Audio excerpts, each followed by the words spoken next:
Hello, my dear ones. I'm so glad you're here today. Before I start, I want you to do something for me.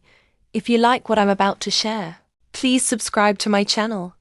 It makes my heart so happy knowing my stories reach someone who cares. Now, I want to tell you something I've kept in my heart for a very long time. My name is Lana. I'm 72 years old, and for most of my life, I've carried a secret. A secret about love, about choices, and about how life sometimes doesn't go the way we hope. I was born in a small town in Pennsylvania. My parents, oh, they were good people. My father was strict but fair, my mother gentle and kind. I remember our little house, the smell of fresh bread every morning, the way the sunlight would fall on our kitchen floor. Life was simple, yes, but I felt safe and loved. When I was 16, I met Michael. I'll never forget him. His smile, it could light up the darkest day. And his laugh, oh, it was loud, free, and honest, everything I ever wanted in a friend, a companion, a love. We spent hours walking by the river, dreaming about the future. He wanted to see the world. I wanted to write. And together, it felt like nothing could ever break us apart. But life is never that simple, is it? My parents, they didn't approve. They wanted me to marry someone more suitable, someone who could secure my future. They didn't ask my heart what it wanted. And so I made a choice. One of the hardest choices of my life. I left Michael. I wrote him a letter, you know. A letter I never sent. I kept it hidden for 50 years. And I've wondered every day if I did the right thing. Maybe I didn't. But life moves on. And we learn to live with our choices. That's where my story begins, my dear ones.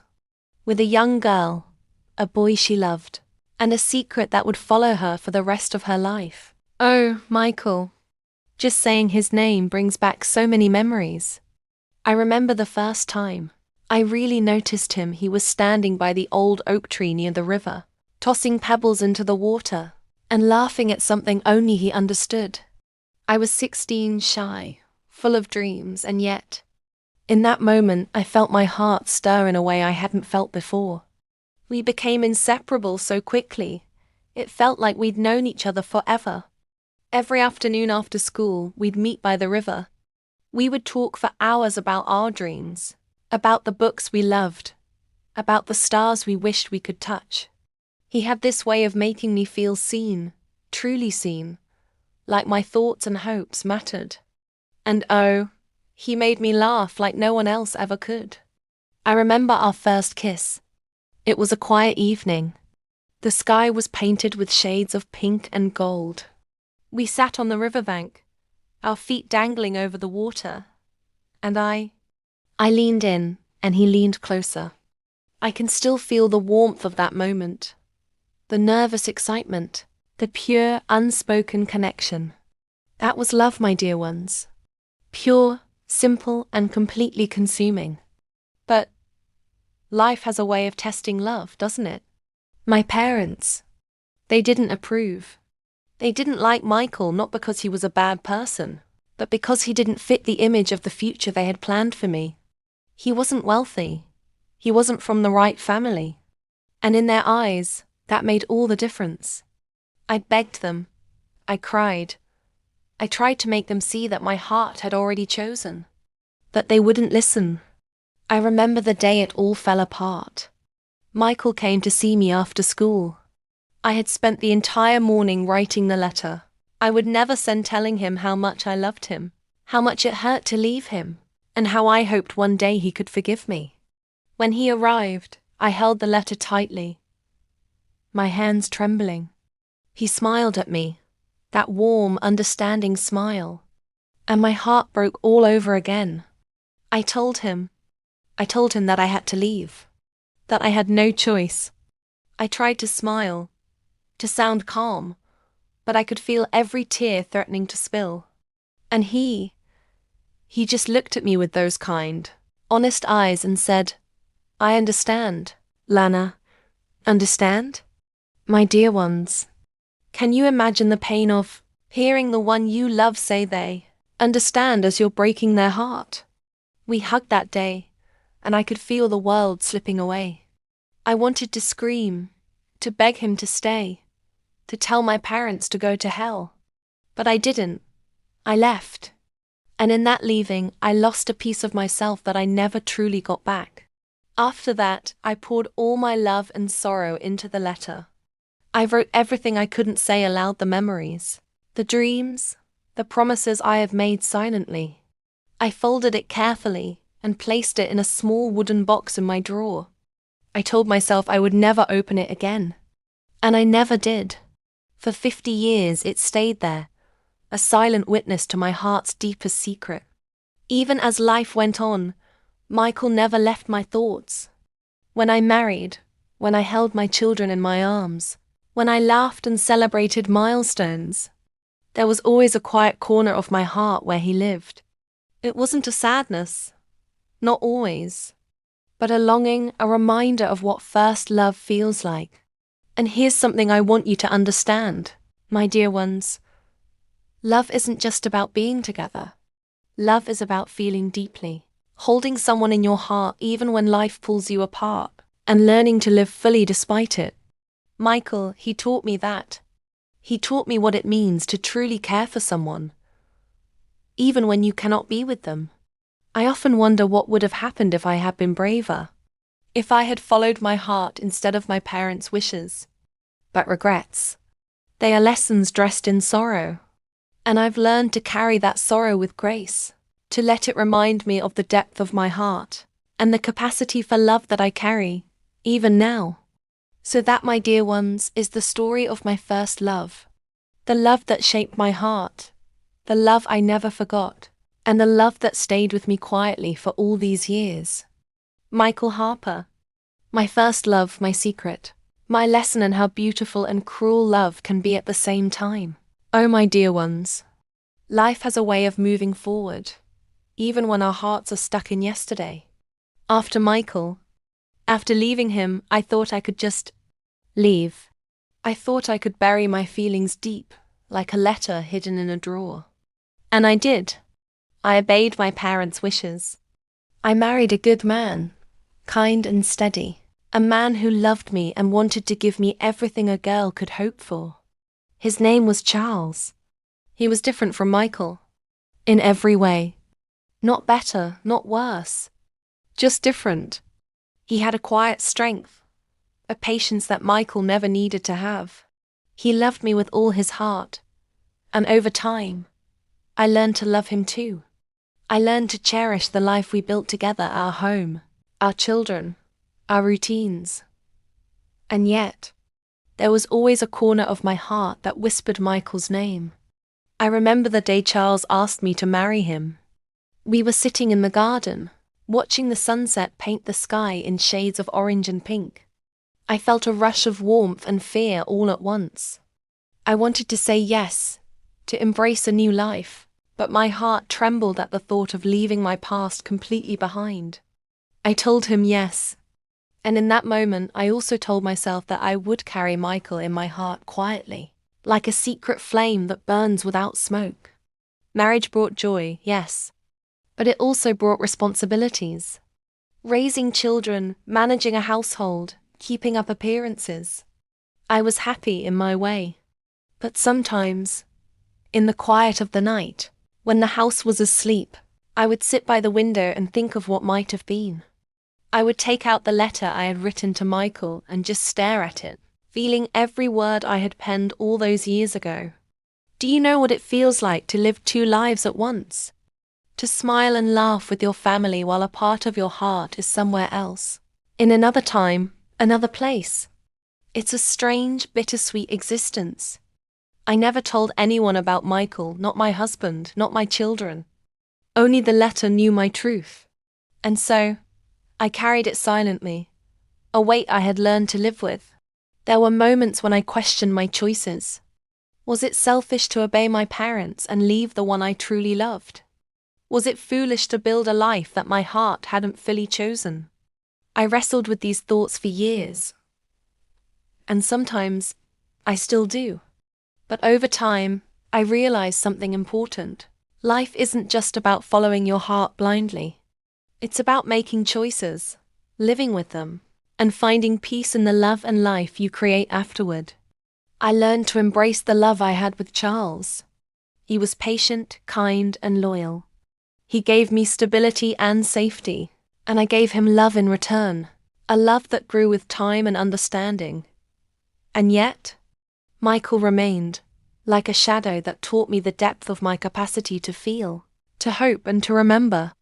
Even raising my children, I often wondered what it would be like to tell them the story of my first love, to show them that love isn't always simple, that it doesn't always come wrapped in the way society expects. But I never did. Perhaps I was afraid they wouldn't understand, or perhaps I wanted to protect them from my regrets. And so, I lived my life, one choice at a time. I loved, I laughed, I cried, and I raised a family. But always, quietly, in the still moments, I remembered Michael, the boy by the river, the first love of my heart, the letter that remained hidden for 50 years. He reminded me that love is eternal, that some memories never fade, and that truth, no matter how long hidden, always has a way of finding its voice. Grandma Lana pauses, looks at the camera, her eyes glistening softly. You see, my dear ones, life is a tapestry of choices and consequences.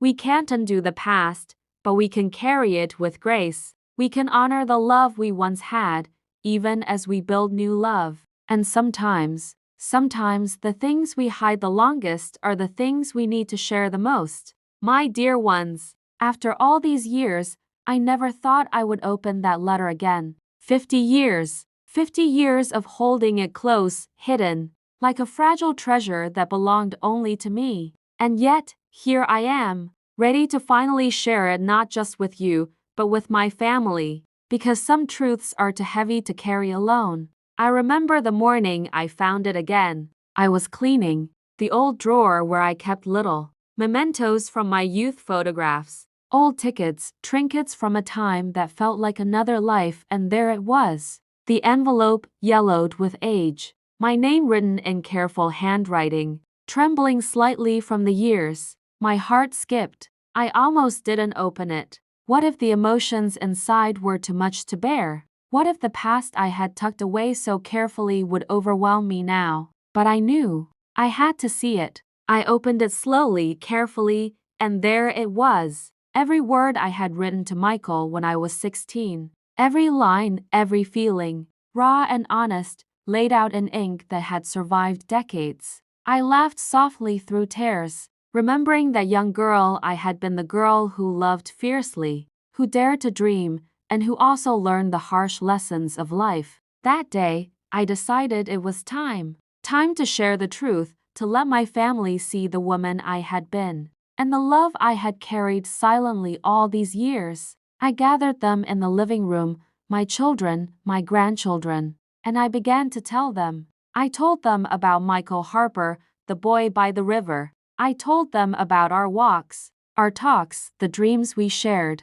and the love that was never meant to be. I told them about the letter I wrote and never sent, the one I had kept hidden for 50 years. My children, they listened quietly, their eyes wide, trying to understand the pain and beauty of a love that had been so profound yet so impossible. My grandchildren, they were fascinated, leaning closer, as if they were discovering a story that belonged to another lifetime, yet also to their own hearts. When I finally handed the letter to them, my eldest daughter asked softly, "Mom, why did you keep this for so long?" And I told her the truth, because some loves are meant to be remembered quietly, because some truths are heavy and we carry them until we are ready to share. And in that moment, something incredible happened. The weight of 50 years of silence lifted. We laughed, we cried, we hugged. They understood that my love for Michael didn't diminish my love for them,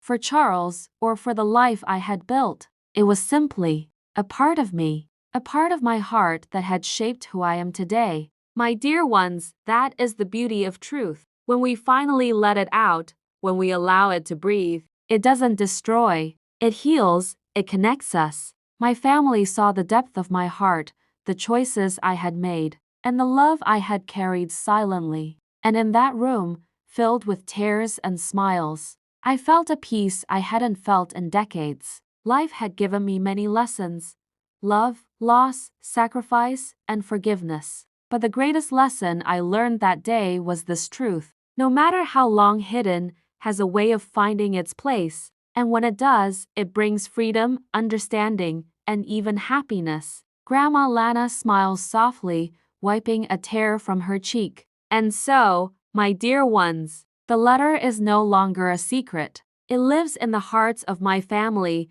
just as Michael will always live in mine. And in sharing it with you today, I hope you remember this too.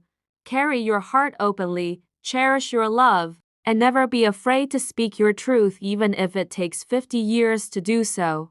My dear ones, after I shared the letter and my story, something wonderful happened. My children and grandchildren didn't just listen. They understood. They understood that love isn't always about being together, that choices shape our lives in ways we can never predict, and that sometimes the heart carries more than we can see on the surface. My eldest daughter came to me that evening, holding my hand. She said softly, "Mom, I think I understand now. You loved, you sacrificed, and you built a life of love in so many ways." "That's incredible." I smiled, feeling a warmth that had been missing for so long. It felt like a burden had been lifted, not from my shoulders, but from my soul. And my grandchildren, oh, how they fascinated me. They asked questions, laughed, and even teased me gently about being a hopeless romantic.